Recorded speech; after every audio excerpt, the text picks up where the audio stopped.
ജീവിതം മാറ്റിമറിക്കുന്ന 7 ശീലങ്ങൾ. സ്റ്റീഫൻ ആർ കോവിയുടെ the 7 habits of highly effective people എന്ന ഈ പുസ്തകം അനേകർ വായിക്കുകയും അനേകർ അവരുടെ ജീവിതത്തിൽ വലിയ മാറ്റം കൊണ്ടുവരുവാൻ ഇടയായതുമായ ഒരു വിശ്വപ്രസിദ്ധമായ ഒരു പുസ്തകമാണ്. ഈ 7 ശീലങ്ങൾ ഒരു വ്യക്തിക്ക് സ്വകാര്യ ജീവിതത്തിൽ വിജയം നൽകുന്നു, പൊതുജീവിതത്തിൽ വിജയം നേടുവാനും അത് നിലനിർത്താനും സഹായിക്കുന്നു. അത്യധികം കാര്യശേഷിയുള്ള ആളുകളുടെ 7 ശീലങ്ങൾ എന്നുള്ളതാണ് ഈ പുസ്തകത്തിൻ്റെ പേര്. അപ്പോൾ ഈ പുസ്തകത്തിലെ പ്രധാന തലക്കെട്ടുകൾ 7 പ്രധാന ആശയങ്ങൾ നമുക്ക് ആദ്യമേ ചിന്തിക്കാം. ഒന്നാമതായിട്ട് ബി പ്രോ ആക്റ്റീവ്, അതായത് ദീർഘവീക്ഷണത്തോടെ കാര്യങ്ങൾ ചെയ്യുക. രണ്ടാമതായി begin with the end in mind, അതായത് ഒരു കാര്യം നമ്മൾ ചെയ്യുമ്പോൾ അതിൻ്റെ അവസാനം എന്താകുമെന്ന് നമ്മൾ ആദ്യമേ തന്നെ ചിന്തിക്കുക. മൂന്നാമതായി പുട്ട് ഫസ്റ്റ് തിങ്സ് ഫസ്റ്റ്, അതായത് നമുക്ക് ഒട്ടനവധി കാര്യങ്ങൾ ചെയ്യാനുണ്ടെങ്കിൽ, ഒരു 10 കാര്യങ്ങൾ ചെയ്യാനുണ്ടെങ്കിൽ അതെല്ലാം ഒരേപോലെ പ്രധാനപ്പെട്ടതായിരിക്കില്ല. അപ്പോൾ അതിന് ഏറ്റവും പ്രാധാന്യം ഏതിന് എന്ന് നമ്മളൊരു ലിസ്റ്റ് തയ്യാറാക്കി അങ്ങനെ പ്രധാനപ്പെട്ട കാര്യങ്ങൾ ചെയ്യുക. നാലാമതായി തിങ്ക് വിൻ വിൻ എന്നുകൊണ്ട് അർത്ഥമാക്കുന്നത് നമ്മൾ എല്ലാവർക്കും ഗുണകരമായ സമീപനം സ്വീകരിക്കുക എന്നുള്ളതാണ്. അതായത് ഞാനും ജയിക്കണം, നീയും ജയിക്കണം. അഞ്ചാമതായി seek first to understand then to be understood, എല്ലാ കാര്യങ്ങളും ആദ്യം സ്വയം മനസ്സിലാക്കുക, പിന്നെ അത് മറ്റുള്ളവർക്ക് മനസ്സിലാക്കി കൊടുക്കുക. ആറാമതായി സിനർജൈസ്, ഈ വാക്കിൻ്റെ അർത്ഥം കൂട്ടായ്മയിൽ പ്രവർത്തിച്ച് മികച്ച ഫലം നേടുക. ഏഴാമതായി ഷാർപ്പൻ ദ സോ, അറക്കവാൾ മൂർച്ച കൂട്ടുക. അതിൻ്റെ അർത്ഥം നമ്മളിൽ ദേഹം, ദേഹി, ആത്മാവുണ്ട്. അപ്പോൾ ഇതിനെല്ലാം നമ്മൾ പരിപോഷിപ്പിക്കണം. നമ്മുടെ ജിമ്മിലൊക്കെ പോയി അല്ലെങ്കിൽ ബോഡി ബിൽഡിംഗ് നടത്തിയത് കൊണ്ട് മാത്രം അങ്ങനെയുള്ള വ്യക്തികൾ അവൻ്റെ മനസ്സിനെ ബലപ്പെടുത്താനായിട്ട് ഒന്നും ചെയ്യാതിരിക്കുകയും ചെയ്യുമ്പോൾ അത് ശരീരം വളരുകയും മനസ്സ് ചുരുങ്ങുകയും ചെയ്യും. അപ്പോൾ അതാണ് ഷാർപ്പൺ ദ സോ എന്ന് പറഞ്ഞാൽ, അത് നമ്മുടെ ശരീരവും മനസ്സും ആത്മാവും എല്ലാം കൂടെ സമന്വയിപ്പിച്ച് കൊണ്ടുപോകുന്നതിനെയാണ് ഇത് അർത്ഥമാക്കുന്നത്. ഇനി നമുക്ക് ഈ കാര്യങ്ങൾ അല്പം വിശദമായിട്ട് ചിന്തിക്കാം. ഒന്നാമത്തെ ആശയം ബി പ്രോ ആക്റ്റീവ്. ഇപ്പോൾ ഈ ബി പ്രോ ആക്റ്റീവ് എന്ന് പറയുമ്പം നമുക്കറിയാം, നമ്മൾ കൂടുതൽ ആളുകളും റിയാക്ട് ചെയ്യുന്നവരാണ്. ആ റിയാക്ട് എന്നുള്ള വാക്കിൻ്റെ പ്രതികരിക്കുക എന്നുള്ളത് ആ ഒരു വാക്കിൻ്റെ വിപരീത അർത്ഥമാണ് പ്രോ ആക്റ്റീവ്. അതായത് മനുഷ്യർ സാധാരണയായിട്ട് എല്ലാറ്റിനും പ്രതികരിക്കും. അതായത് ഒരു സംഭവം സംഭവിച്ചതിന് ശേഷമാണ് അവരുടെ അഭിപ്രായങ്ങൾ പറയുക.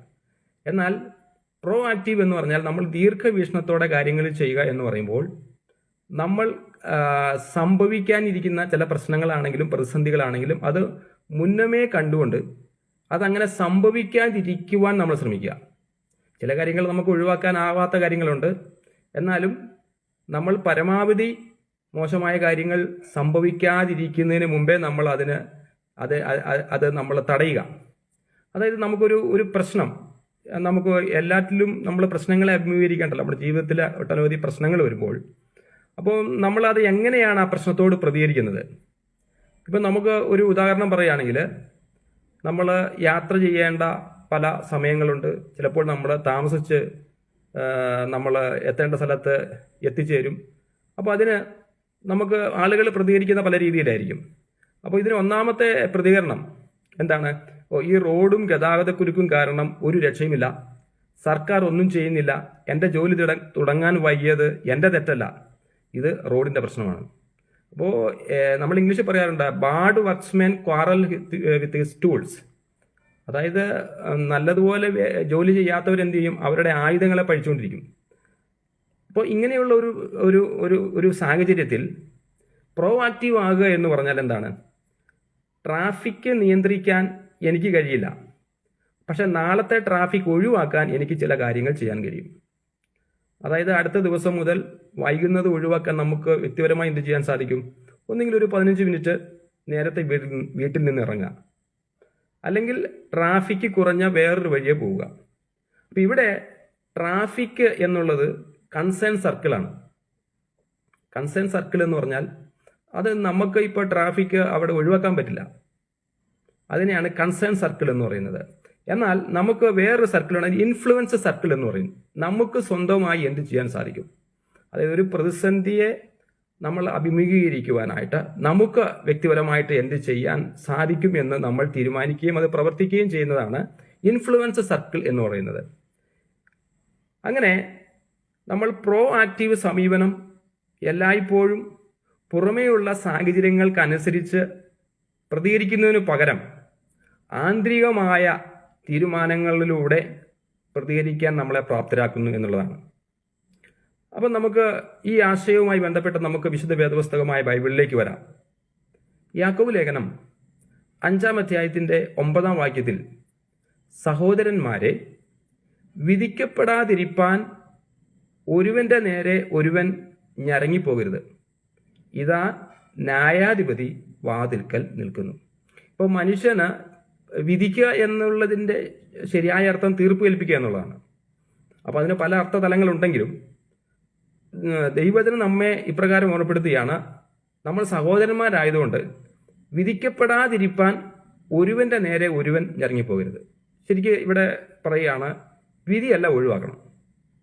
എന്നാൽ ഈ ഒരു വാക്യം കൊണ്ട് തന്നെ ചിലർ വിധിക്കരുത് എന്ന് പറഞ്ഞ 1 മണിക്കൂറൊക്കെ ഇങ്ങനെ ഒന്നും വിധിക്കരുത്, ആരെയും വിധിക്കരുത്, വിധി ദൈവത്തിൻ്റെയാണ് എന്നൊക്കെ പറഞ്ഞ് നമ്മൾ പറയാം. എന്നാൽ ബൈബിൾ നമ്മൾ മുഴുവനായിട്ട് നമ്മൾ വചനങ്ങളെ എടുത്ത് നമ്മൾ അതിൻ്റെ വെളിപ്പാട് നമ്മൾ കണ്ടെത്തുമ്പോൾ നമ്മൾ വിധിക്കണം എന്ന് പറയുന്ന ചില വാക്യങ്ങളും കൂടെയുണ്ട്. അതുകൂടെ നമുക്ക് ശ്രദ്ധിക്കാം.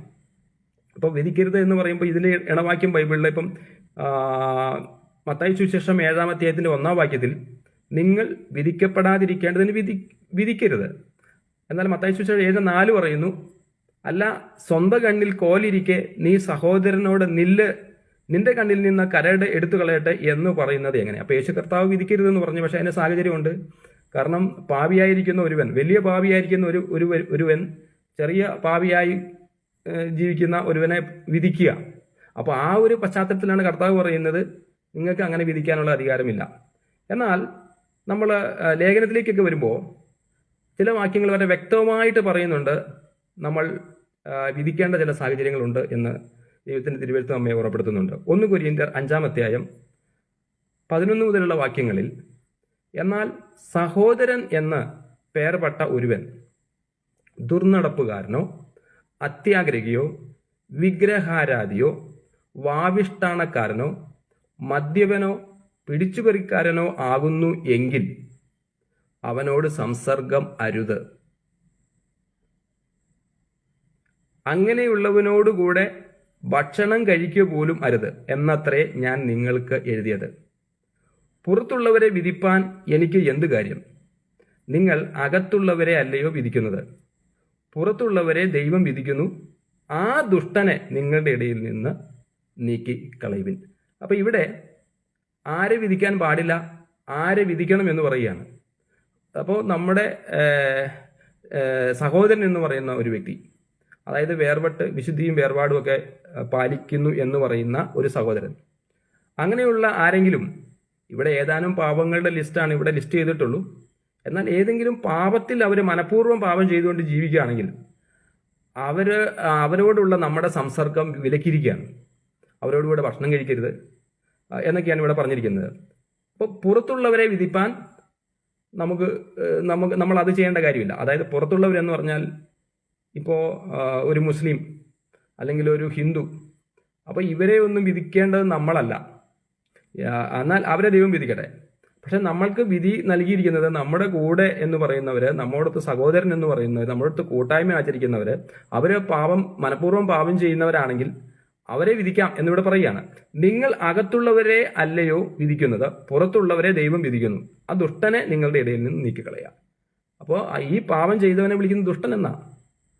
അപ്പോൾ ഈ പാപം ചെയ്തവനെ ദുഷ്ടൻ എന്ന് വിളിച്ചിട്ട് അവനെ പുറത്താക്കണം, അത് നിങ്ങൾ ചെയ്യേണ്ട വിധിയാണ് എന്നിവിടെ രേഖപ്പെടുത്തിയിരിക്കുകയാണ്. വീണ്ടും 1 കൊരിന്ത്യർ 11 അധ്യായത്തിന്റെ 31-32 വാക്യങ്ങൾ നാം വായിക്കുമ്പോൾ, നാം നമ്മെ തന്നെ വിധിച്ചാൽ വിധിക്കപ്പെടുകയില്ല. വിധിക്കപ്പെടുന്നു എങ്കിലോ നാം ലോകത്തോടുകൂടെ ശിക്ഷാവിധിയിൽ അകപ്പെടാതിരിക്കേണ്ടതിന് കർത്താവ് നമ്മെ ബാലശിക്ഷ കഴിക്കുകയാവുന്നു.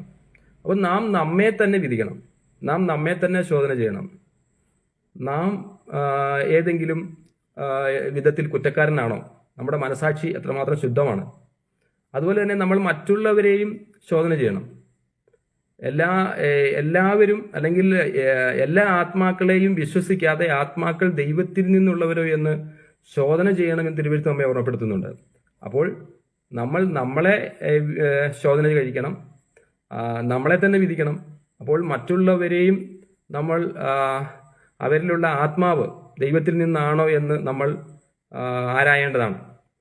വീണ്ടും 1 കൊരിന്ത്യർ 10 അധ്യായം 10 വാക്യത്തിൽ, അവരിൽ ചിലർ പിറുപിറുത്തതുകൊണ്ട് സംഹാരിയുടെ കയ്യാൽ നശിച്ചതുപോലെ നിങ്ങളും പിറുപിറുക്കരുത്. അതായത് മനുഷ്യര് ചിലപ്പോൾ അവർക്ക് എന്തെങ്കിലും അസ്വസ്ഥത ഉണ്ടാകുമ്പോൾ, പ്രശ്നങ്ങൾ പ്രതിസന്ധികളൊക്കെ ഉണ്ടാകുമ്പോൾ അവരറിയാതെ തന്നെ അവരിൽ നിന്ന് പിറുപിറുപ്പ് ഉണ്ടാകുവാൻ സാധ്യതയുണ്ട്. അതുകൊണ്ടാണ് ദൈവത്തിൻ തിരുവെഴുത്ത് നമ്മളെ ഓർമ്മപ്പെടുത്തുന്നത്, അവരിൽ ചിലർ പിറുപിറുത്തതുകൊണ്ട് സംഹാരിയുടെ കയ്യാൽ നശിച്ചതുപോലെ നിങ്ങളും പിറുപിറുക്കരുത്. അപ്പൊ പിറുപിറുത്ത് ചെറിയൊരു പാവമാണത്. എന്നാൽ അത് പിറുപിറുത്തത് കൊണ്ട് നശിച്ചു പോകാനായിട്ടാണ് ഇവിടെ സാധ്യത കാണുന്നത്. അതുകൊണ്ടാണ് പഴയ നിയമത്തിലെ പിറുപിറുത്തവരുടെ വിധി പുതിയ നിയമ വിശ്വാസികൾക്ക് ഒരു മുന്നറിയിപ്പായി നൽകിയിരിക്കുകയാണ്. സദൃശവാക്യങ്ങൾ 18-21 മരണവും ജീവനും നാവിന്റെ അധികാരത്തിൽ ഇരിക്കുന്നു, അതിൽ ഇഷ്ടപ്പെടുന്നവർ അതിൻ്റെ ഫലം അനുഭവിക്കും. മരണവും ജീവനും, അപ്പോൾ നന്മയും തിന്മയും, പോസിറ്റീവും നെഗറ്റീവും, ഇതെല്ലാം നാവിൻ്റെ അധികാരത്തിലിരിക്കുകയാണ്. അപ്പോൾ ഇതിലേതിലാണ്? തിന്മയിൽ ഇഷ്ടപ്പെടുന്നവൻ തിന്മ തിരഞ്ഞെടുക്കും, അല്ലെങ്കിൽ അവന് തിന്മ ഭവിക്കും. പലപ്പോഴും നമ്മൾ പറയുന്ന നെഗറ്റീവായിട്ടുള്ള കാര്യങ്ങൾ തന്നെ ബൂമറാങ് പോലെ നമുക്ക് തന്നെ തിരിച്ച് വരാറുണ്ട്. അപ്പോൾ അതിൽ നിന്ന് നമ്മൾ അനുഭവത്തിൽ നമ്മൾ പഠിക്കേണ്ട കാര്യം ഇതാണ്, നമ്മളുടെ ഓരോ വാക്കും വളരെ ശ്രദ്ധയോടുകൂടി ആയിരിക്കണമെന്ന് തിരുവെഴുത്ത് നമ്മെ ഓർമ്മപ്പെടുത്തുകയാണ്. റോമർ 12-21 തിന്മയോട് തോൽക്കാതെ നന്മ കൊണ്ട് തിന്മയെ ജയിക്കുക. അപ്പോൾ പ്രതികരിക്കാനുള്ള തിരഞ്ഞെടുപ്പ് നമ്മുടെ കയ്യിലാണെന്ന് ഇത് സൂചിപ്പിക്കുകയാണ്. നന്മ തിരഞ്ഞെടുക്കുക വഴി നമുക്ക് പ്രോആക്റ്റീവ് ആകാൻ സാധിക്കും. അതാണ് പ്രോആക്റ്റീവ് ആകുക എന്ന് പറയുമ്പോൾ, അത് നമ്മൾ നന്മ തിരഞ്ഞെടുക്കുന്നുവെങ്കിൽ നമുക്ക് പ്രോആക്റ്റീവ് ആകാൻ കഴിയും. കൊളോസ്യ ലേഖനം 3 അധ്യായത്തിന്റെ 23 മുതലുള്ള വാക്യങ്ങളിൽ, നിങ്ങൾ ചെയ്യുന്നതൊക്കെയും മനുഷ്യർക്കെന്നല്ല കർത്താവിനെ എന്ന പോലെ മനസ്സോടെ ചെയ്യുവിൻ, അവകാശമെന്ന പ്രതിഫലം കർത്താവ് തരും എന്നറിഞ്ഞ് കർത്താവായ ക്രിസ്തുവിനെ സേവിപ്പിൻ. അപ്പോൾ ഇതായിരിക്കണം നമ്മുടെ മനോഭാവം. അപ്പോൾ നമ്മുടെ കഴിവുകൾ പൂർണ്ണമായി ഉപയോഗിച്ച് ചെയ്യാവുന്ന എല്ലാ പ്രവൃത്തിയും യേശു കർത്താവിനുള്ള സേവനമായി നമ്മൾ കണക്കാക്കണം. എന്നതിലൂടെ ലഭ്യമായതിൽ ഏറ്റവും മികച്ചത് നൽകുവാൻ ഇത് നമ്മെ പ്രോത്സാഹിപ്പിക്കുന്നു. ഫിലിപ്പി ലേഖനം 4 അധ്യായത്തിന്റെ 13 വാക്യത്തിൽ, എന്നെ ശക്തനാക്കുന്നവൻ മുഖാന്തരം ഞാൻ സകലത്തിലും മതിയായവനാകുന്നു. ഇതിന്റെ ശരിയായ തർജ്ജമ ഇങ്ങനെയാണ്, എന്നെ ശക്തനാക്കുന്നവൻ മുഖാന്തരം എനിക്ക് എല്ലാം ചെയ്യുവാൻ കഴിയും. അപ്പൊ സ്വന്തം ശക്തിയാലല്ല, ദൈവത്തിന്റെ ശക്തിയാൽ എല്ലാം ചെയ്യാൻ സാധിക്കും, എനിക്ക് സാധിക്കും എന്നത് നമുക്ക് ആത്മവിശ്വാസം നൽകുന്ന കാര്യമാണ്. അപ്പോൾ നമ്മുടെ ജീവിതത്തിൽ നമ്മൾ പോസിറ്റീവായിട്ടുള്ള കാര്യങ്ങൾ ചിന്തിച്ചാൽ, നമ്മൾ എങ്ങനെ ചിന്തിക്കുന്നുവോ അത് തന്നെയാണ് നമ്മുടെ ജീവിതത്തിൽ സംഭവിക്കുന്നത്. അപ്പോൾ ഈ വാക്യം നമുക്ക് കൂടെ നമ്മുടെ ജീവിതത്തിൽ എല്ലാ ദിവസവും ചിന്തിച്ച് ധ്യാനിക്കാവുന്ന ഒരു വാക്യമാണ്. രണ്ടാമത്തെ ആശയത്തിലേക്ക് വരാം. അപ്പോൾ രണ്ടാമത്തെ ആശയം begin with the end in mind എന്നുള്ളതാണ്. അതായത് ഒരു കാര്യം നമ്മൾ ചെയ്യുമ്പോൾ അതിൻ്റെ അവസാനം എന്താകും, അല്ലെങ്കിൽ ഏതൊരു കാര്യവും തുടങ്ങുന്നതിന് മുമ്പ് അതിൻ്റെ അന്തിമ ലക്ഷ്യം എന്തായിരിക്കണം എന്ന് മനസ്സിൽ ഉറപ്പിച്ച് നമ്മൾ ചെയ്യുക. നമ്മൾ well begun is half done എന്ന് പറഞ്ഞാൽ അതിൻ്റെ തുടക്കം നല്ലതാണെങ്കിൽ നമ്മളത് പകുതി കാര്യങ്ങൾ പൂർത്തിയാക്കിയിരിക്കുന്നു. All is well that ends well, അതായത് അതിൻ്റെ പര്യവസാനം നല്ലതാണെങ്കിൽ അത് നല്ലതാണ്. അപ്പോൾ നമുക്കൊരു പ്രായോഗികമായ ഉദാഹരണം പറയാം.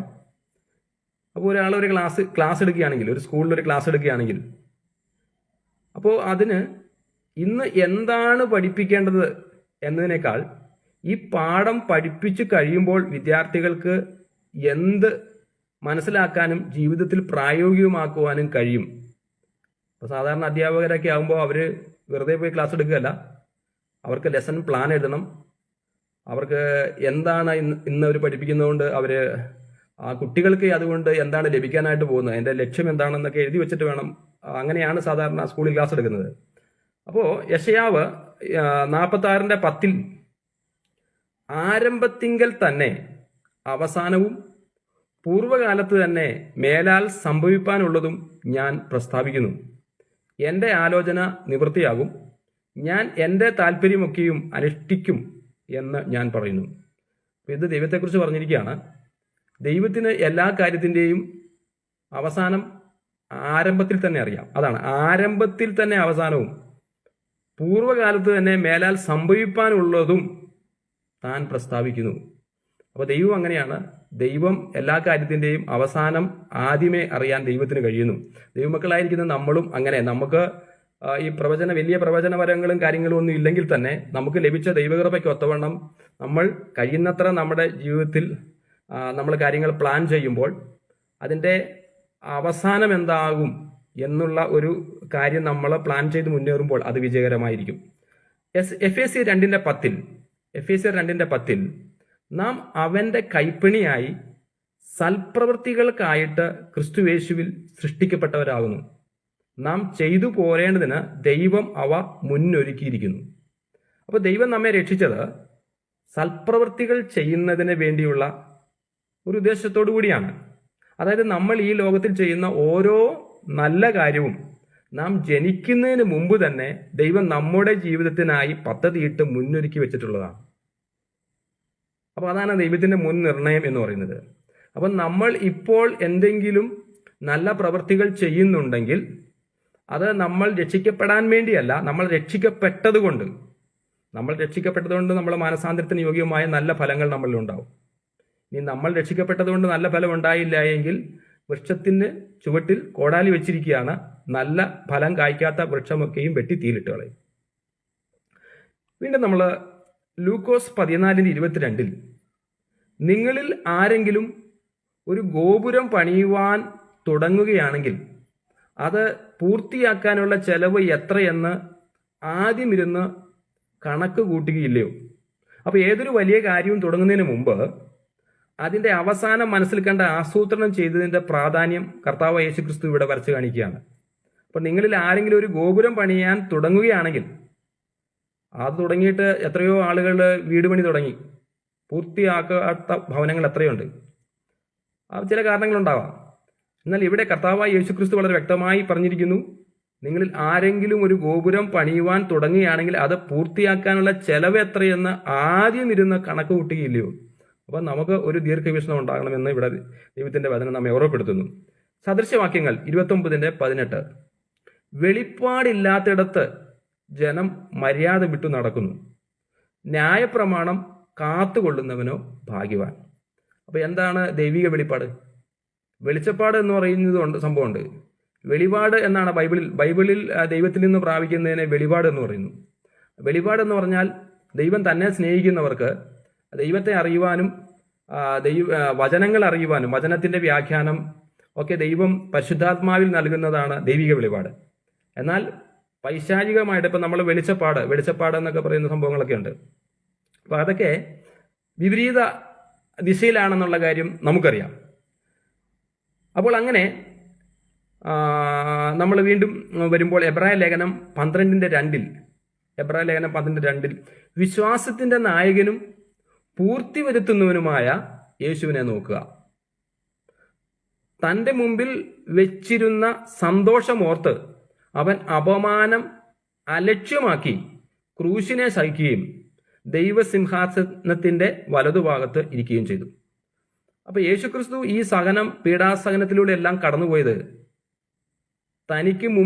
തനിക്ക് ലഭിക്കുവാനുള്ള ആ സന്തോഷം, അല്ലെങ്കിൽ താൻ എന്ത് ദൗത്യമാണോ ഏർത്തിരിക്കുന്നത് ആ ദൗത്യത്തിന്റെ പൂർത്തീകരണത്തിൽ തനിക്ക് എന്താണ് ലഭിക്കാൻ പോകുന്നത് എന്നുള്ള കാര്യം കർത്താവിന് അറിയാമായിരുന്നു. അതുകൊണ്ടാണ് വിശ്വാസത്തിന്റെ നായകനും പൂർത്തി വരുത്തുന്നവനുമായ യേശുവിനെ നോക്കുക. അവങ്കിലേക്ക് നോക്കിയവർ പ്രകാശിതരായി അവരുടെ മുഖം ലജ്ജിച്ചു പോകുകയുമില്ല എന്ന് തിരുവെഴുത്ത് നമ്മെ ഓർമ്മപ്പെടുത്തുകയാണ്. അപ്പോൾ യേശു കർത്താവ് തന്റെ മുമ്പിൽ വെച്ചിരിക്കുന്ന സന്തോഷം ഓർത്ത്, അപ്പൊ നമുക്കൊരു ഓർമ്മയുണ്ടാകണം. അപ്പൊ നമ്മൾ ദൈവമക്കളായിരിക്കുമ്പോൾ നമ്മൾ എന്തിനു വേണ്ടി ഈ കഷ്ടം സഹിക്കുന്നു, നമ്മൾ എന്തിനു വേണ്ടി പഴിയും ദുഷിയും നിന്നയും പീഡയും ഒക്കെ നമ്മൾ സഹിക്കുന്നു. കാരണം നമുക്ക് വലിയ സന്തോഷത്തിലേക്കാണ് നമ്മൾ മുന്നേറിക്കൊണ്ടിരിക്കുന്നത്, വലിയ നിത്യതയിലേക്കാണ് നമ്മൾ മുന്നേറിക്കൊണ്ടിരിക്കുന്നത്. ആ നിത്യതയുടെ പ്രത്യാശയുണ്ടെങ്കിൽ നമുക്ക് ഈ ഭൂമിയിലുള്ള കഷ്ടങ്ങൾ സാരമില്ല എന്ന ധൈര്യത്തോടെ പറയുവാൻ നമുക്ക് സാധിക്കും. മത്തായി സുവിശേഷം 6-ാം അധ്യായം 19 മുതലുള്ള വാക്യങ്ങളിൽ പുഴുവും തുരുമ്പും കെടുക്കുകയും കള്ളന്മാർ തുരന്നു മോഷ്ടിക്കുകയും ചെയ്യുന്ന ഈ ഭൂമിയിൽ നിങ്ങൾ നിക്ഷേപം സ്വരൂപിക്കരുത്. പുഴുവും തുരുമ്പും കെടുക്കാതെയും കള്ളന്മാർ തുരന്നു മോഷ്ടിക്കാതെയും ഇരിക്കുന്ന സ്വർഗത്തിൽ നിക്ഷേപം സ്വരൂപിച്ചുകൊള്ളുവിൻ. നിന്റെ നിക്ഷേപം ഉള്ളിടത്ത് നിന്റെ ഹൃദയവും ഇരിക്കും. അപ്പൊ നമ്മുടെ ശ്രദ്ധയും ലക്ഷ്യങ്ങളും ഇവിടെ എവിടെ ആയിരിക്കണമെന്ന് വ്യക്തമാക്കുകയാണ്. അപ്പൊ നമ്മുടെ അന്തിമ ലക്ഷ്യം സ്വർഗീയ നിധിയായിരിക്കണം.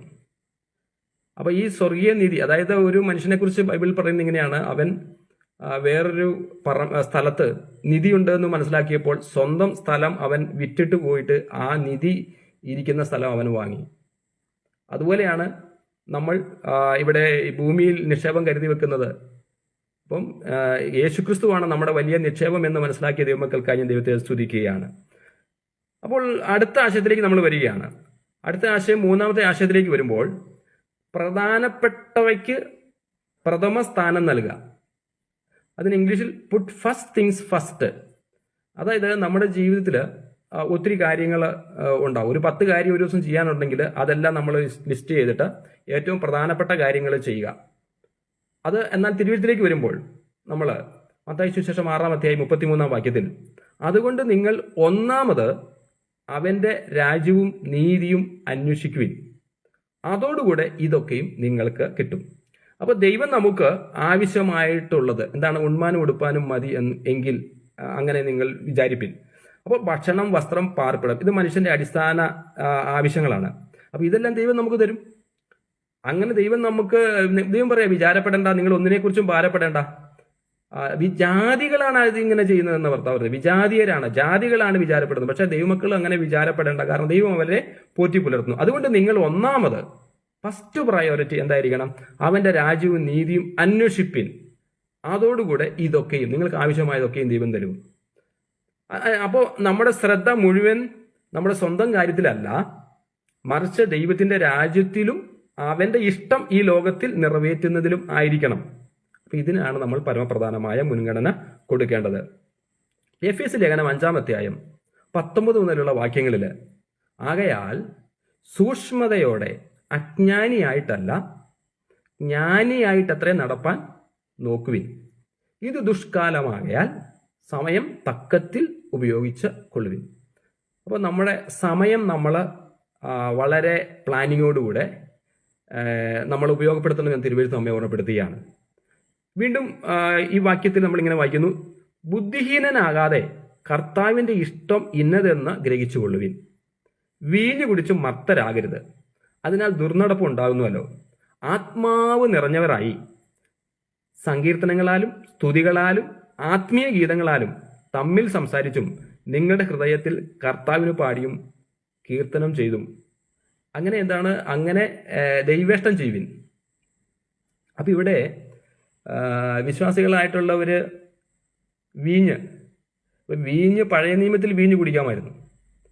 യേശു കർത്താവ് വീഞ്ഞുണ്ടാക്കി. അത് ഉണ്ടാക്കിയത് വെറും മുന്തിരിച്ചാറല്ല, അത് ലഹരിയുള്ള വീഞ്ഞ് തന്നെയാണ്. തിരുവചനമൊക്കെ എടുത്ത് വായിക്കുമ്പോൾ നമുക്കത് മനസ്സിലാവും.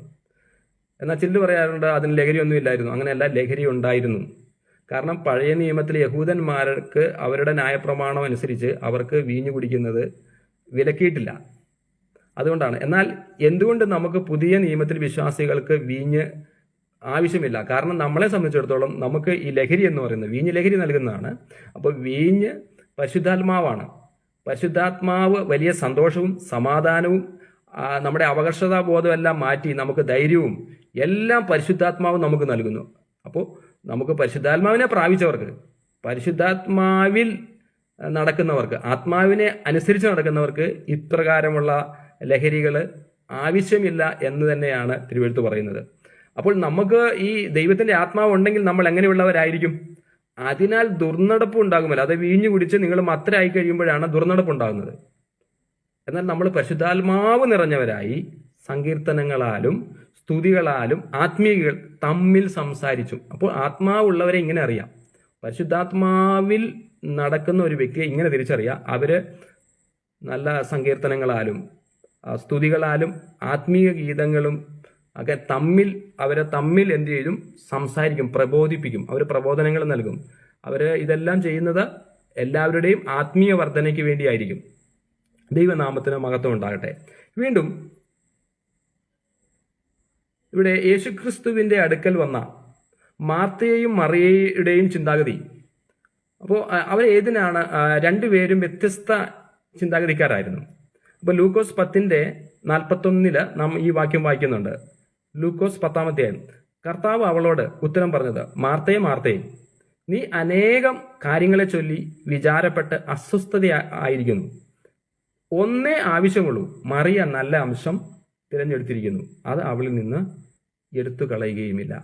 അപ്പോൾ ഇവിടെയുള്ള പ്രധാനപ്പെട്ട ആശയം എന്താണ്?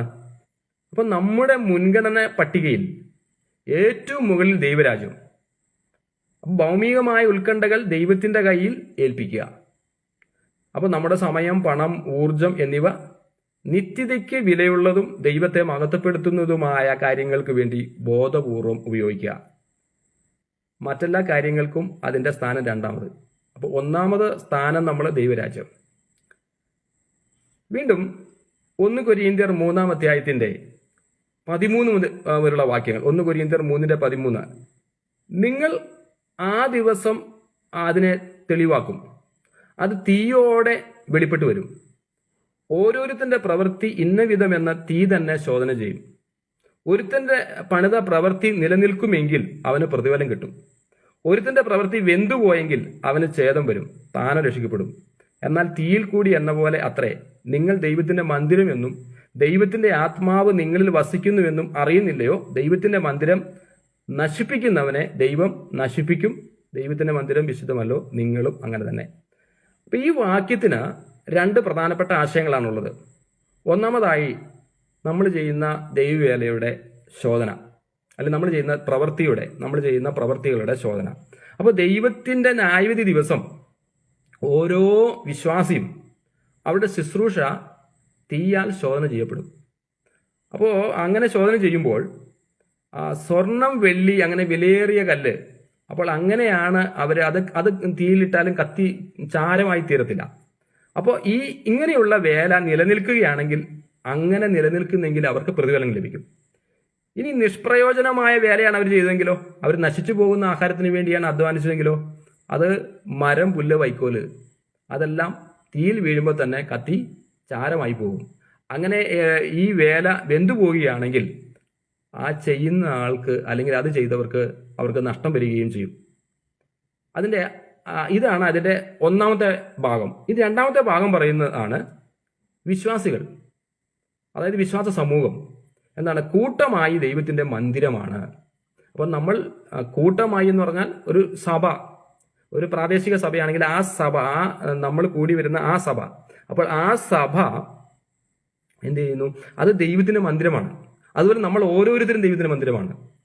അപ്പോൾ ഇതിന് വിശാലമേറിയ അർത്ഥമാണ്. നമ്മൾ ദൈവത്തിന്റെ മന്ദിരം എന്ന് പറയുമ്പോൾ ഓരോ വ്യക്തികളും ദൈവത്തിന്റെ മന്ദിരമായിരിക്കുന്നത് പോലെ നമ്മൾ ഒരു സഭയിൽ കൂടി വരുമ്പോൾ എല്ലാവരും ദൈവത്തിന്റെ മന്ദിരമാണ്. ഇനി ഇവിടെ ഈ ദൈവത്തിന്റെ മന്ദിരം വിശുദ്ധമാണ്, അതുപോലെ ഓരോരുത്തരും വിശുദ്ധരായിരിക്കണം. അപ്പോൾ ഒരു വിശ്വാസി യേശുക്രിസ്തു എന്ന അടിസ്ഥാനത്തിൽ ചെയ്യുന്ന വേലയ്ക്ക് ഗുണമേന്മയുണ്ടോ എന്ന് ദൈവം പരിശോധിക്കും. കൂടാതെ ഓരോ വിശ്വാസിയും ചേർന്ന സഭ ദൈവത്തിന്റെ പരിശുദ്ധ മന്ദിരമാണ്. അതിന്റെ പവിത്രത കാത്തു സൂക്ഷിക്കേണ്ടത് അത്യാവശ്യമാണ്.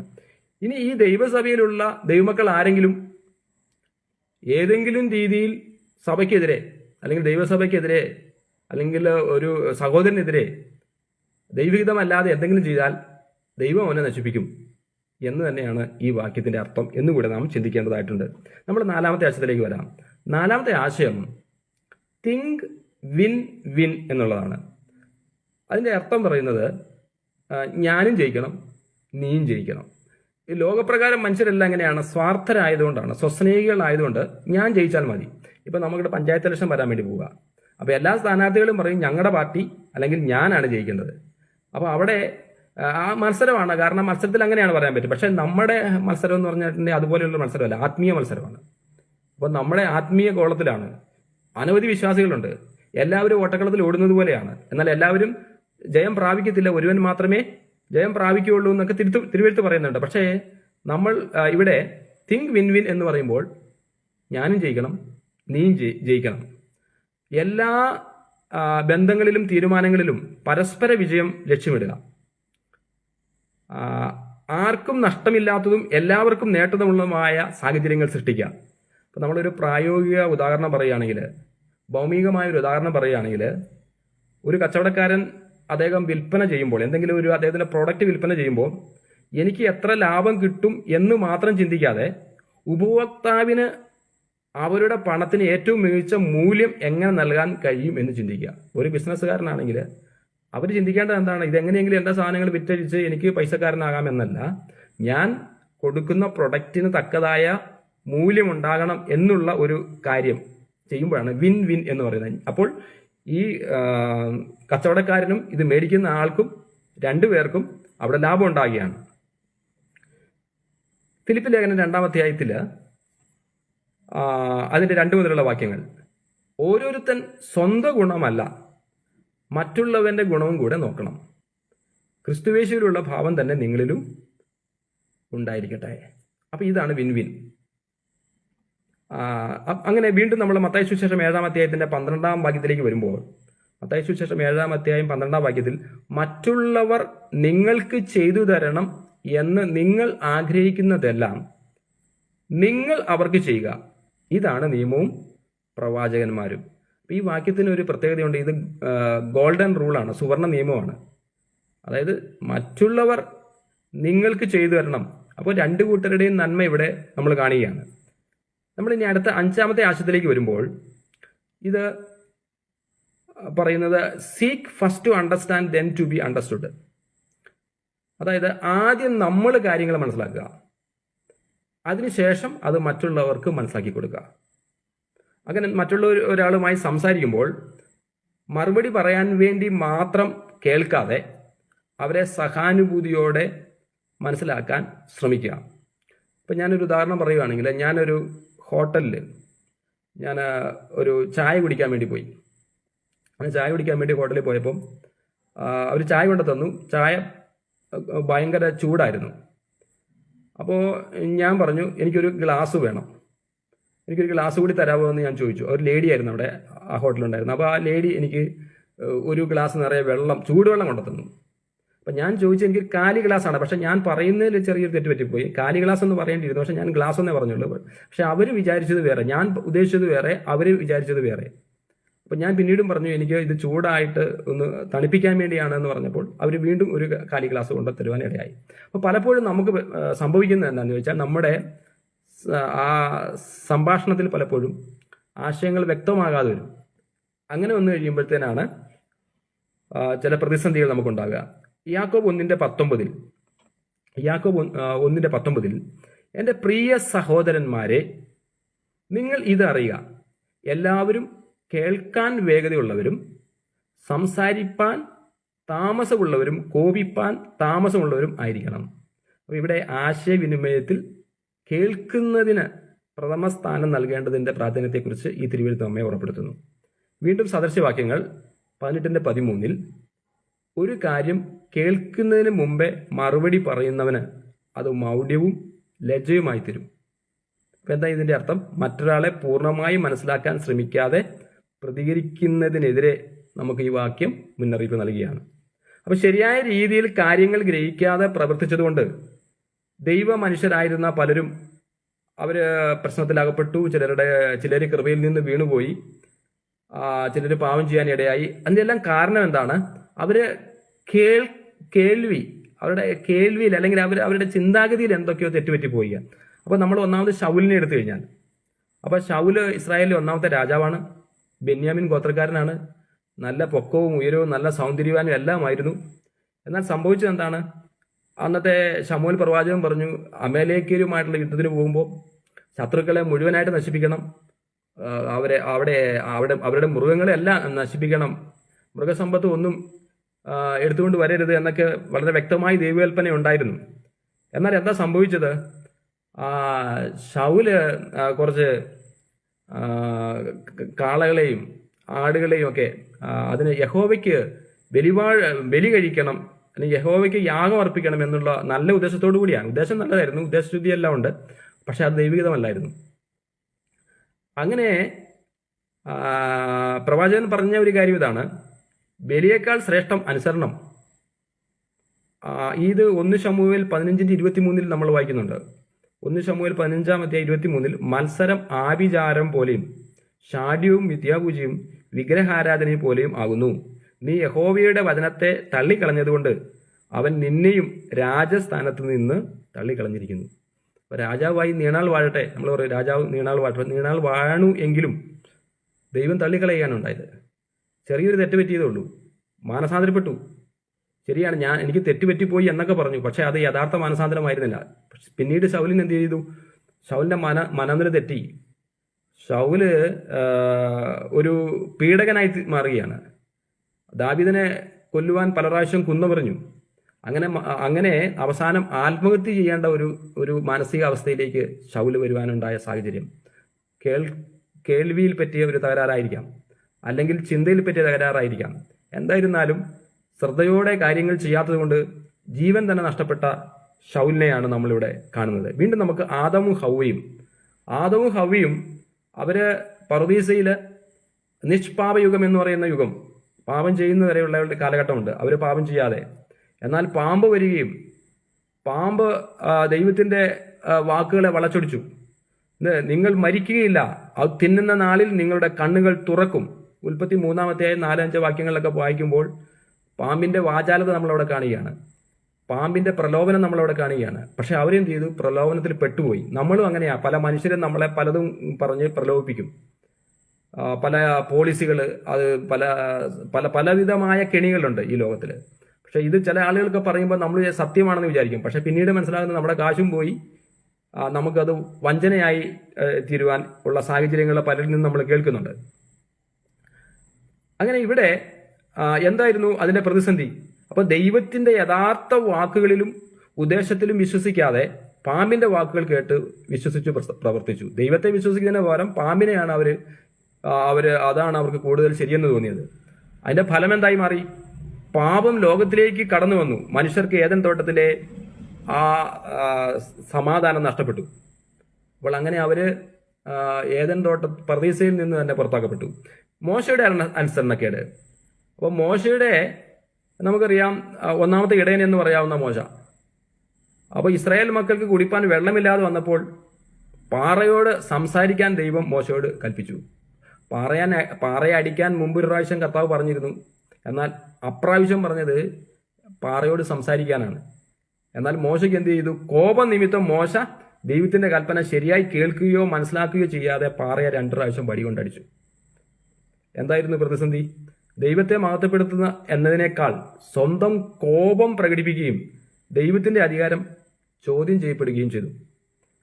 അപ്പം മോശ ദൈവത്തെ പൂർണ്ണമായി വിശ്വസിക്കാതെ പ്രവർത്തിച്ചതിനാൽ വാഗ്ദത്ത ദേശത്ത് പ്രവേശിക്കാൻ കഴിയാതെ വന്നു. അപ്പം ദൈവത്തിന്റെ ദൈവം പറഞ്ഞത് പൂർണ്ണമായി അനുസരിക്കാത്തതുകൊണ്ട്, ദൈവത്തിന്റെ ആ വചനത്തോട് അല്പം കൂട്ടുകയോ കുറയ്ക്കാനോ പാടില്ല എന്നൊക്കെ തിരുവെഴുത്തിൽ എഴുതി വെച്ചിട്ടുണ്ട്. പക്ഷേ മോശ ഇതിൽ പരാജയപ്പെട്ടു പോകുന്നതായിട്ടാണ് നമ്മൾ കാണുന്നത്. എന്നാലും ദൈവം മോശയെ തള്ളിക്കളയുന്നതാണ് നമ്മൾ കാണുന്നില്ല. വാഗ്ദത്ത ദേശത്തേക്ക് പ്രവേശിക്കാൻ ദൈവം മോശയെ അനുവദിച്ചില്ല. വീണ്ടും ഉസ്സയുടെ ഒരു കാര്യം നമുക്കറിയാം. ഈ ഉസ്സ എന്ന് പറഞ്ഞാൽ നിയമപെട്ടകം അവരെ വഹിച്ചുകൊണ്ട് പോകുന്ന ആ സമയത്ത് അത് അബിനാദാവിൻ്റെ വീട്ടിൽ നിന്ന് ദാവീദിന്റെ നഗരത്തിലേക്ക് കൊണ്ടുപോകുന്ന സമയത്ത് അത് വഴിയിൽ വെച്ച് ഒബേദ് ഏദോമിന്റെ വീട്ടിലാണ് അത് സൂക്ഷിച്ചത്. അപ്പോൾ വഴിയിൽ വെച്ച് അവർ ഈ ഒബേദ് ഏദാമിന്റെ വീട്ടിൽ വെച്ച് ഈ നിയമപെട്ടകം സൂക്ഷിച്ചു. അത് അങ്ങനെ നമ്മൾ 2 ശമൂവേൽ 6:11 നമ്മളിങ്ങനെ വായിക്കുന്നുണ്ട്. 2 ശമൂവേൽ 6:11 അങ്ങനെ ദൈവത്തിന്റെ പെട്ടകം ഗിത്യനായ ഒബേദ് ഏദോമിന്റെ വീട്ടിൽ 3 മാസം പാർത്തു. യഹോവ ഒബേദ് ഏദോമിനെയും അവന്റെ സകല കുടുംബത്തെയും അനുഗ്രഹിച്ചു. അപ്പോൾ ദൈവത്തിന്റെ ഒരു പെട്ടകം അവർ വീട്ടിൽ കൊണ്ട് വെച്ചതേ ഉള്ളൂ. അപ്പോൾ അതുകൊണ്ട് അവർക്ക് എന്ത് വലിയ ഒരു അനുഗ്രഹമാണ് വന്നത്. അപ്പോൾ നമ്മൾ ഇന്ന് ദൈവത്തിന്റെ ആലയമായി നമ്മൾ ദൈവത്തെ വഹിക്കുന്നവരാകുമ്പോൾ ഈ അനുഗ്രഹം നമ്മളിലേക്കും ദൈവം പകരപ്പെടുകയാണ്. അപ്പോൾ ഇതൊരു നിഴലാണ്. അപ്പോൾ ആ ഒരു ദൈവത്തിന്റെ പെട്ടകം വെച്ച ഒബേദനോദിന്റെ ഭവനം 3 മാസം അവിടെ വെച്ചിട്ട് ഇരുന്നെങ്കിലും ആ ഭവനത്തിൽ വലിയ അനുഗ്രഹം ഉണ്ടായപ്പോൾ അത് ഒരു നിഴലായി നമ്മുടെ പുതിയ നിയമത്തിൽ നമുക്ക് ഈ അനുഗ്രഹമെല്ലാം ആ ദൈവത്തിന്റെ അനുഗ്രഹം നമ്മളിവിടെ കാണുകയാണ്. Praise God. ഇനി ആ പെട്ടകം അത് വീണ്ടും അവരവിടെ നിന്ന് കൊണ്ടുപോകുന്ന സമയത്ത് അവിടെ ഈ ഉസ്സയെ നമ്മൾ കാണുമ്പോൾ ഈ നിയമപെട്ടകം വഹിക്കേണ്ടത് അതിന് ചില വ്യവസ്ഥകളൊക്കെ ഉണ്ടായിരുന്നു. അത് പുരോഹിതന്മാരാണത് വഹിക്കേണ്ടത്. എന്നാൽ ഈ നിയമപെട്ടകം കാളവണ്ടിയിലാണ് അവർ കൊണ്ടുപോയത്. അങ്ങനെ കൊണ്ടുപോകാനുള്ള വ്യവസ്ഥയില്ലായിരുന്നു. അങ്ങനെ ഈ കാളവണ്ടിയിൽ ഇത് കൊണ്ടുപോകുന്ന സമയത്ത് അത് പെട്ടെന്ന് ഒന്ന് ഷെയ്ക്കാകുകയും അത് നിലത്ത് വീഴാൻ തുടങ്ങിയപ്പോൾ ഈ ഉസ്സ പെട്ടെന്ന് ചാടി അതിനെ പിടിക്കുകയും എന്നാൽ ഉസ്സ അപ്പോൾ തന്നെ മരിച്ചു പോകുന്നതായിട്ടാണ് നാം കാണുന്നത്. എന്താണ് കാരണം? അവർക്ക് അങ്ങനെ അതിനെ പിടിക്കാനായിട്ടുള്ള അല്ലെങ്കിൽ അതിനെ സ്പർശിക്കാനായിട്ടുള്ള അധികാരം ദൈവം കൊടുത്തിരുന്നില്ല. അപ്പോൾ അതുകൊണ്ട് തന്നെ ഉസ്സ നല്ല ഉദ്ദേശത്തോടു കൂടിയാണ് ചെയ്തത്. പക്ഷേ പറഞ്ഞിട്ട് കാര്യമില്ല, അത് ദൈവികതമായിരുന്നില്ല, അല്ലെങ്കിൽ ദൈവത്തിന്റെ കൽപ്പനയ്ക്ക് അത് എതിരായിരുന്നു. അതുകൊണ്ട് ഉസ്സയുടെ ജീവൻ തന്നെ നഷ്ടപ്പെടുത്തുന്നതായിട്ടാണ് നമ്മൾ തിരുവെഴുത്തിൽ കാണുന്നത്. നമ്മൾ 6ാമത്തെ ആശയത്തിലേക്ക് വരാം. 6ാമത്തെ ആശയം അത് സിനർജൈസ് എന്നൊരു വാക്കാണ് അവിടെ എഴുതിയിരിക്കുന്നത്. സിനർജൈസ് എന്ന് പറഞ്ഞിട്ടുണ്ടെങ്കിൽ നമ്മൾ കൂട്ടായി കാര്യങ്ങൾ ചെയ്യുക, കൂട്ടായ്മയിൽ കാര്യങ്ങൾ ചെയ്യുക. അതായത് ഒരു ടീമിലെ വ്യക്തിഗത കഴിവുകളെ സംയോജിപ്പിച്ച് കൂട്ടായ പരിശ്രമം ഓരോരുത്തരുടെയും ഒറ്റയ്ക്കുള്ള പ്രകടനത്തെക്കാൾ മികച്ച ഫലങ്ങൾ നൽകുന്ന അവസ്ഥ. അപ്പോൾ ചില കമ്പനികളിലൊക്കെ നമുക്കറിയാം, അവർ പ്രൊഡക്ഷൻ കമ്പനിയൊക്കെ ആണെങ്കിൽ അവർ എല്ലാവരും കൂടെ കൂടി ആ മീറ്റിങ്ങിൽ അവർ ചോദിക്കാറുണ്ട്, നമ്മുടെ പ്രൊഡക്ഷൻ നമുക്ക് എങ്ങനെ വർദ്ധിപ്പിക്കാം. അങ്ങനെ അവർ ചർച്ച ചെയ്യും. അങ്ങനെ ചർച്ച ചെയ്ത ഒരു സംഭവം ഞാൻ കേട്ടിട്ടുണ്ട്. ഏതോ ഒരു ടൂത്ത് പേസ്റ്റിൻ്റെ ഒരു കമ്പനിയാണ്. അപ്പോൾ ഈ ടൂത്ത് പേസ്റ്റിൻ്റെ ഈ കമ്പനിയിൽ അവർ പലരും ചർച്ച ചെയ്തപ്പോൾ അതിനകത്ത് ഒരാൾ സജസ്റ്റ് ചെയ്തതാണ്, അത് നമുക്ക് അതിൻ്റെ ഈ പേസ്റ്റിൻ്റെ വായില്ലേ അതിൻ്റെ വലിപ്പം കൂട്ടാം. അങ്ങനെ വലിപ്പം കൂട്ടിക്കഴിഞ്ഞാൽ ആളുകൾക്ക് ഇപ്പം നമ്മളറിയാം, നമ്മൾ രാവിലെ ഇങ്ങനെ പേസ്റ്റ് എടുക്കുമ്പോൾ കുറച്ചെടുക്കാനാണ്, പക്ഷെ ഇതിൻ്റെ വാ വലുതാണെങ്കിൽ ആളുകൾ അറിയാതെ കൂടുതൽ പേസ്റ്റ് അവർ ഉപയോഗിക്കും. അങ്ങനെ കൂടുതൽ ആളുകൾ ഉപയോഗിക്കുന്നതുകൊണ്ട് അവർക്ക് കമ്പനിക്ക് അത് ലാഭമായി തീരും. അപ്പോൾ അപ്പം കൂട്ടായി അവർ ആലോചിച്ചത് കൊണ്ടാണ് അങ്ങനെ ഒരു തീരുമാനം അവർ എടുക്കുവാൻ ഇടയായത്. സഭാപ്രസംഗിയുടെ പുസ്തകം 4-ാം അധ്യായത്തിന്റെ 9 മുതലുള്ള വാക്യങ്ങൾ. ഒരുവനേക്കാൾ ഇരുവർ ഏറെ നല്ലത്, അവർക്ക് തങ്ങളുടെ പ്രയത്നത്താൽ നല്ല പ്രതിഫലം കിട്ടുന്നു. വീണാൽ ഒരുവൻ മറ്റവനെ എഴുന്നേൽപ്പിക്കും. ഏകാകി വീണാലോ അവനെ എഴുന്നേൽപ്പിപ്പാൻ ആരുമില്ലായകൊണ്ട് അവന് അയ്യോ കഷ്ടം.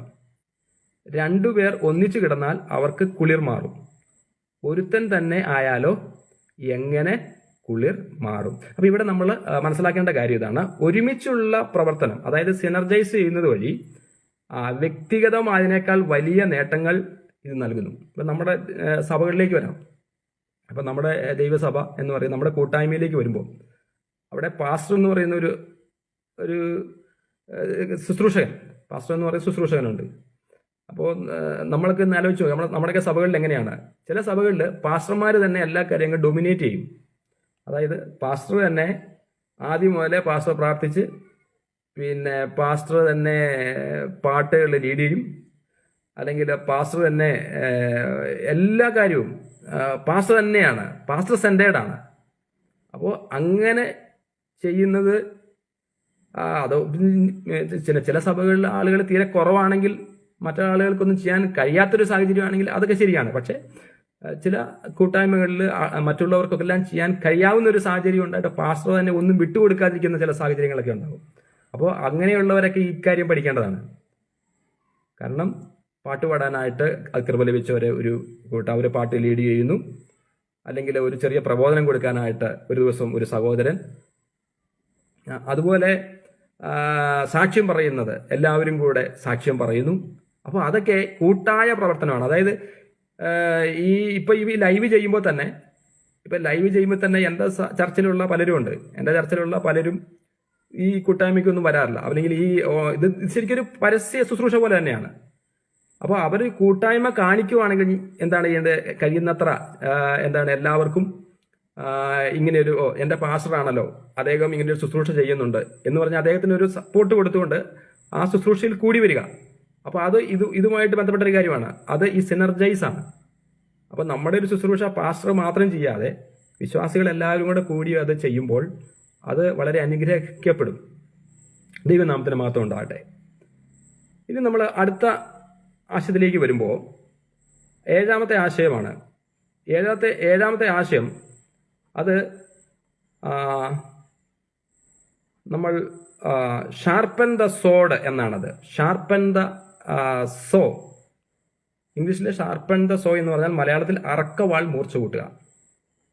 അപ്പോൾ നമുക്കറിയാം പണ്ടൊക്കെ ഈ അറക്കവാൾ വെച്ചിട്ടാണ് ഈ മരമൊക്കെ അറുത്ത് വെച്ചിട്ട്, എനിക്കറിയാം എൻ്റെ വീട് പണിയുമ്പോൾ, പഴയ വീടാണ്, എൻ്റെ ഇപ്പോഴത്തെ വീടല്ല, അന്നൊക്കെ കൂടുതൽ മരം കൊണ്ടാണ് നമ്മൾ വീട് പണിയുക. അപ്പം 2 പേര് ഈ മരം അറക്കാൻ വേണ്ടി വന്നു. ഒരാൾ മേളിലും ഒരാൾ താഴെയും. അങ്ങനെ ഇവര് ഈ ഒരാൾ, എനിക്ക് തോന്നുന്നത് മേലിൽ നിൽക്കുന്ന ആളാന്ന് തോന്നുന്നു, അയാളായിരുന്നു എൻ്റെ ഫോർമാൻ, ലീഡർ. ഇയാളെ എപ്പോഴും ഈ താഴെ നിൽക്കുന്നവനെ വഴക്കാം. അവൻ്റെ അത് ശരിയല്ല, അവൻ വലിച്ചത് ശരിയല്ല, പിടിച്ചത് ശരിയല്ല എന്ന് പറഞ്ഞ് എന്തിനും അവനെ ഡൊമിനേറ്റ് ചെയ്യുന്ന ഒരു കാര്യം ഞാൻ കണ്ടിട്ടുണ്ട്. അപ്പോൾ ഈ വാള് എന്ന് പറഞ്ഞാൽ ഇവര് പിന്നെ ചെയ്യുന്നൊരു പണി ഞാൻ കണ്ടത് എന്താണെന്ന് വെച്ചാൽ, ഈ കുറച്ചൊന്ന് ഇവര് ഈ വാള് വലിച്ചതിന് ശേഷം പെട്ടെന്ന് അതിന് മൂർച്ച കൂട്ടും. എപ്പോഴും ഇതിനിങ്ങനെ മൂർച്ച കൂട്ടിക്കൊണ്ടിരിക്കണം അറക്കവാൾ. അപ്പോൾ ഇവിടെ എന്താണ് അർത്ഥമാക്കുന്നത്? നമ്മുടെ വ്യക്തിഗതമായ ഉൽപാദന ശേഷി നിലനിർത്തുന്നതിനും മെച്ചപ്പെടുത്തുന്നതിനുമായി നമ്മുടെ ശരീരം, മനസ്സ്, ആത്മാവ്, അതായത് ദേഹം, ദേഹി, ആത്മാവ് നമ്മൾ സംയോജിപ്പിച്ച് മുന്നോട്ട് പോകുകയാണ്. അപ്പോൾ ചില ആളുകൾ എന്നാന്ന് ചോദിച്ചാൽ വലിയ 6 പാക്ക് മസിലൊക്കെ ഉണ്ട്, അല്ലെങ്കിൽ അവർ ജിമ്മിലൊക്കെ പോകും, ബോഡിയിൽ പ്രത്യേക രീതിയിലുള്ള ഭക്ഷണമെല്ലാം കഴിക്കും, ഭയങ്കരമായിട്ട് മസിൽ പവർ എല്ലാം ഉണ്ട്, പക്ഷെ അവർക്ക് മൈൻഡ് പവർ ഇല്ല, അല്ലെങ്കിൽ ആത്മാവ് മരിച്ചു കിടക്കുക. അപ്പോൾ അത് പരിഹരിക്കാൻ വേണ്ടിയായിട്ട് നമ്മുടെ ദേഹം, ദേഹി, ആത്മാവിന്റെ ഒരു സമന്വയം നമുക്കുണ്ടാണ്. അതാണ് പറഞ്ഞത് ഷാർപ്പൻ ദ സോ എന്ന് പറഞ്ഞാൽ അറക്കവാൾ മൂർച്ച കൂട്ടുക എന്ന് പറയുമ്പോൾ നമുക്ക് വാക്യം വായിക്കാം. 1 തെസ്സലോനിക്ക 5:23 സമാധാനത്തിന്റെ ദൈവം തന്നെ നിങ്ങളെ മുഴുവനും ശുദ്ധീകരിക്കുമാറാകട്ടെ. മുഴുവനുമുള്ള ശുദ്ധീകരണമാണ്. അതായത് ഹോളിസ്റ്റിക് എന്നൊരു വാക്കുണ്ട് ഇംഗ്ലീഷിൽ. ഹോളിസ്റ്റിക് എന്ന് പറഞ്ഞാൽ മുഴുവനായിട്ടുള്ള, കംപ്ലീറ്റ് ആയിട്ടുള്ള ഒരു ശുദ്ധീകരണം. നിങ്ങളുടെ ആത്മാവും പ്രാണനും ദേഹവും അശേഷം നമ്മുടെ കർത്താവായ യേശുക്രിസ്തുവിന്റെ പ്രത്യക്ഷതയിൽ അനിന്യമായി വെളിപ്പെടുവണ്ണം കാക്കപ്പെടുമാറാകട്ടെ. അപ്പോൾ നമ്മുടെ ബോഡി, ശരീരം, മനസ്സെന്ന് പറയുമ്പോൾ അത് വലിയൊരു സംഭവമാണ്. ഈ മനസ്സിലാണ് നമ്മുടെ ചിന്തകള്, സങ്കല്പങ്ങള്, ഇച്ഛാശക്തി, അങ്ങനെ പല കാര്യങ്ങളും ഈ മനസ്സിലുണ്ട്, മനസ്സിൽ.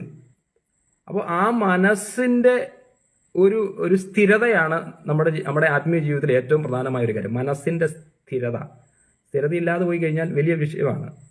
അപ്പൊ അതുകൊണ്ട് പറയാണ് സമാധാനത്തിന്റെ ദൈവം തന്നെ നിങ്ങളെ മുഴുവനും ശുദ്ധീകരിക്കുമാറാകട്ടെ. അങ്ങനെ ദൈവം നമ്മളെ മുഴുവനായിട്ടും ഉള്ള ഒരു ശുദ്ധീകരണം, അത് യേശുവിന്റെ രക്തത്താലാണ് സാധ്യമാകുന്നത്. യേശുവിന്റെ രക്തം സകല പാപവും പോക്കി നമ്മെ വിശുദ്ധീകരിക്കുന്നു. ക്രിസ്തുയേശുവിന്റെ രക്തമാണ് നമ്മളെ പാപം പോക്കുന്നത്, പള്ളിയിലെ പുരോഹിതന്മാരല്ല. പള്ളിയിലെ പുരോഹിതന്മാർക്ക് മനുഷ്യരായതുകൊണ്ട്, പുതിയ നിയമത്തിൽ പൗരോഹിത്യം ഇല്ലാത്തത് കൊണ്ടും, പുതിയ നിയമത്തിൽ അക്ഷരീകമായ പൗരോഹിത്യമില്ല. കാരണം ഒരു ശുശ്രൂഷകൻ ഈ പുതിയ നിയമത്തിൽ മൽക്കിസദേക്കിന്റെ കർമ്മപ്രകാരം ആണ് അവൻ പുരോഹിതനാകേണ്ടത്. മെൽക്കിസദേക്ക്, യേശുക്രിസ്തു മെൽക്കിസദേക്കിന്റെ കർമ്മപ്രകാരം പുരോഹിതനാണ് എന്ന് പറഞ്ഞാൽ മെൽക്കിസദേക്കിന് മുന്നമേ ഒരു പുരോഹിതനില്ല, അതിന് ശേഷവും പുരോഹിതനില്ല. അതുപോലെയാണ് യേശുക്രിസ്തുവിന് മുന്നമേ ഒരു പുരോഹിതനില്ല, ശേഷവും പുരോഹിതനില്ല. അപ്പോൾ യേശുക്രിസ്തു മാത്രമേ എന്നേക്കും മഹാപുരോഹിതനായിരിക്കുമ്പോൾ ആ ഒരു വലിയ വെളിപ്പാട് ഒരുവന് പ്രാപിച്ചു കഴിഞ്ഞാൽ അത് തന്നെ ദൈവകൃപയാണ്. അപ്പോൾ ദൈവത്തിന്റെ കൃപയിൽ മാത്രമേ ഇത് നമുക്ക് മനസ്സിലാക്കാനായിട്ട് സാധിക്കത്തുള്ളൂ. അങ്ങനെയുള്ളവർക്ക് ഒരു സമാധാനം ഉണ്ടാകും. എന്ത് സമാധാനം? 1 തെസ്സലോനിക്കർ 5:23 പറയുന്നു, സമാധാനത്തിന്റെ ദൈവം തന്നെ നിങ്ങളെ മുഴുവനും ശുദ്ധീകരിക്കുമാറാകട്ടെ. നിങ്ങളുടെ ആത്മാവും പ്രാണനും ദേഹവും അശേഷം നമ്മുടെ കർത്താവായ യേശുക്രിസ്തുവിന്റെ പ്രത്യക്ഷതയിൽ നിന്ദ്യമായി വെളിപ്പെടുവണ്ണം കാക്കപ്പെടുമാറാകട്ടെ. അതുപോലെ തന്നെ നമ്മൾ വീണ്ടും 1 തിമോത്തിയസ് 4:8 വരുമ്പോൾ, ശാരീരിക പരിശീലനം അല്പം മാത്രമേ പ്രയോജനമുള്ളൂ, എന്നാൽ ദൈവഭക്തി എല്ലാ കാര്യങ്ങൾക്കും പ്രയോജനകരമാണ്. കാരണം അതിൽ ഇഹലോക ജീവിതത്തിന്റെയും വരാനിരിക്കുന്ന ജീവിതത്തിന്റെയും വാഗ്ദാനങ്ങൾ അടങ്ങിയിരിക്കുന്നു. പ്രൈസ്. അപ്പം ശരീരവും ആത്മീയവുമായ നവീകരണത്തിന് നമ്മൾ ഊന്നൽ കൊടുക്കണമെന്ന് തിരുവെഴുത്ത് നമ്മെ ഓർമ്മപ്പെടുത്തുന്നു. Praise God, hallelujah. വീണ്ടും റോമാലേഖനം 12:2 നമ്മെ ഇപ്രകാരം ഓർമ്മപ്പെടുത്തുന്നു, ഈ ലോകത്തിന് അനുരൂപരാകാതെ നന്മയും പ്രസാദവും പൂർണ്ണതയുമുള്ള ദൈവികതം എന്നു തിരിച്ചറിഞ്ഞ് നിങ്ങളുടെ മനസ്സ് പുതുക്കി രൂപാന്തരപ്പെടുവിൻ. അതിനായി ദൈവം നമ്മെ സഹായിക്കട്ടെ. അങ്ങനെ നമുക്ക് ലഭിച്ച ദൈവികകൃപയ്ക്ക് ഒത്തവണ്ണം ശുശ്രൂഷ ചെയ്യുവാൻ, അതിന് നമ്മുടെ ആ കാര്യശേഷി നമ്മളെ ഉണ്ടാകുവാൻ എല്ലാം ദൈവം നമ്മളെ സഹായിക്കട്ടെ. സ്വർഗത്തിലെ എല്ലാ ആത്മീയ അനുഗ്രഹങ്ങളാലും ദൈവം നമ്മെ വഴി നടത്തുമാറാകട്ടെ. Praise God.